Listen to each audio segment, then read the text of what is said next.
Dear parents, आपको क्या लगता है किसी बच्चे के सक्सेसफुल करियर के लिए क्या सबसे ज़्यादा इम्पोर्टेंट है?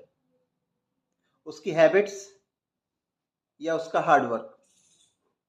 इसमें बहुत सारे पेरेंट्स का मानना होगा कि हार्ड वर्क,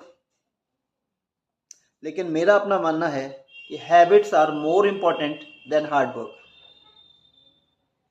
मैंने अपने 15 ईयर्स के टीचिंग एक्सपीरियंस में ये देखा है, ये ऑब्जर्व किया है कि जिन स्टूडेंट्स की स्टडी हैबिट्स हेल्दी होती हैं, जिनको स्टार्टिंग फेज में ट्रेन कर दिया जाता है कि किस तरीके से पढ़ा जाना चाहिए, उनका आउटपुट अच्छा रहता है। और जहाँ पर कोई गाइडेंस नहीं मिलती, सिर्फ इनको स्कूल भेज दिया जाता है, ट्यूशन्स लगा दिए जाते हैं, उनको कोई सुपरवाइज नहीं करता, खास तौर से स्टार्टिंग फेज में,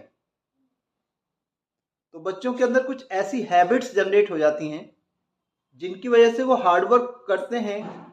उनके पेरेंट्स भी उनके साथ खूब हार्ड वर्क करते हैं, लेकिन आउटपुट उतना नहीं आता। ऐसी कई छोटी छोटी हैबिट्स हैं जिनकी वजह से उनका आउटपुट डिस्टर्ब होता है। फॉर एग्जाम्पल, मोस्टली बच्चे स्कूल से जिस सब्जेक्ट में होमवर्क मिलता है या ट्यूशन से जिस सब्जेक्ट में होमवर्क मिलता है, सिर्फ उसी वर्क को करते हैं। ऐसे कई सब्जेक्ट्स होते हैं, for example computer, general knowledge, Hindi, जिनको बच्चे इग्नोर करते हैं। और जो स्टार्टिंग फेज होता है उसमें मार्कशीट में उतना ही वेट इन सब्जेक्ट्स का होता है जितना मैथ, साइंस, इंग्लिश का होता है। फॉर एग्जाम्पल, टीचर ने 2 मंथ्स में, 2 महीनों में जो वर्क कराया हिंदी में या जीके में, बच्चा केवल उसे नोट करता रहता है, उसको बिल्कुल भी रिवाइज नहीं करता जब तक कि उसके हाथ में उसकी डेट शीट नहीं आ जाती।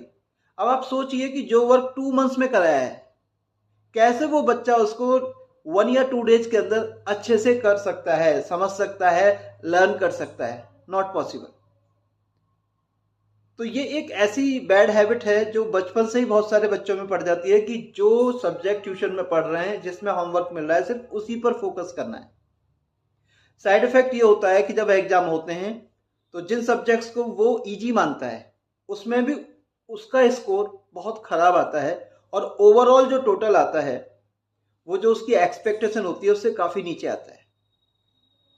तो जिन सब्जेक्ट्स को बच्चे इजी मानते हैं, लाइक जीके, कंप्यूटर, हिंदी, इनमें भी रेगुलर रिवीजन अगर वो करें, 30 मिनट्स पर डे भी दें अगर हर सब्जेक्ट को, तो एग्जाम टाइम में बहुत अच्छा परफॉर्म कर सकते हैं इन सब्जेक्ट्स में, और उनका स्कोर इंप्रूव होगा टोटल।